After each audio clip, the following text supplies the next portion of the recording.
I became his radio telephone operator. And in doing so, I watched everything he did. Watch how he'd clean a rifle. Watch how he'd walk. Watch what he'd eat. Like a child, I would emulate Benji Yamane, everything he did. And I decided that Benji Yamane was quite intelligent. And he had this spirit around him. But he was also a leader. If he didn't do it himself, he wouldn't ask you to do it. He'd take point, and then you could take point. We had a lot of talks. Do you want to die? Do you believe in God if you die? And, you know, a lot of times you'd stay up all night long. Yet Brown admits most of his time in the field was not spent staying up late and talking, but rather trekking through the fields or trying to rest. So it was a very solitary existence in the field. You know, you'd be slugging along, and basically you're only looking forward, and you're looking at someone's back. You know, that's what you did. You watched the one in front of you walk. And you watch them slog through the water and the mud and struggle through the rice fields. Because in the infantry, you didn't really have a lot of time to talk.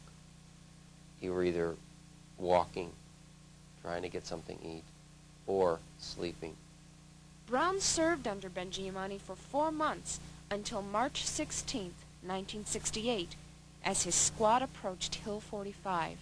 In the morning, at dawn, we moved out towards Hill 45. It was Okie. He was up front, and Green. It was really steep. Benji moved past them and took point, and I was pretty much right behind Benji because I was trying to keep up with the platoon sergeant.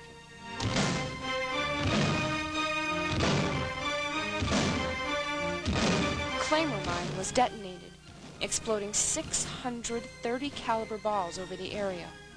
They just rush over an area like a beehive. And Yamane was standing right at the Claymore mine. There was one man between Yamane and myself. Both Yamane and that man were killed, but they shielded me from being hit. And then, of course, it scattered and killed and wounded everyone else. It had hit some CS gas, which is tear gas. And anyone that was still alive within that group, it suffocated them to death. And that's why it was so hard to try to get Yamane out. When I finally got to him, he said he couldn't breathe. And of course, I didn't know what he meant. And then 2 seconds later, I realized that I wasn't breathing either. But then I almost passed out, and so I had to run quickly out of the cloud. When I got back in, he had already quit breathing. Of course, I didn't believe that Yamane could be dead.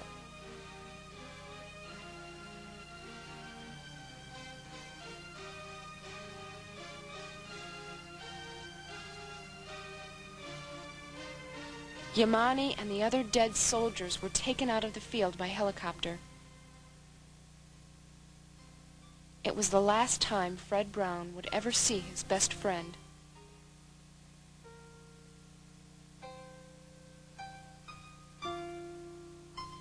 I just couldn't believe he was dead.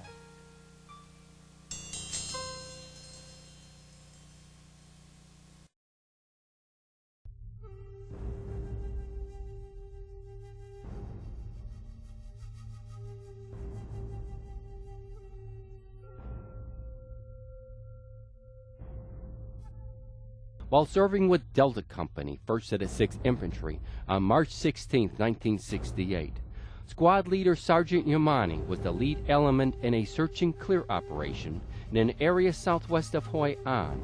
On that day, Sergeant Yamane took a position directly behind the point man, where he could best observe and direct his squad as they led the company toward their objective. Spotting a booby trap in the path of the point man, Sergeant Yamane shouted a warning, then shoved a nearby squad member to the ground. The mine exploded, mortally wounding Sergeant Yamane as he shielded his comrade from the blast. Sergeant Yamane's courageous actions allowed others to get down, and in some cases also saved their lives. His unselfish concern for his comrades and devotion to duty were in keeping with the highest traditions of the military service and reflect great credit upon himself, the Maricel Division, and the United States Army.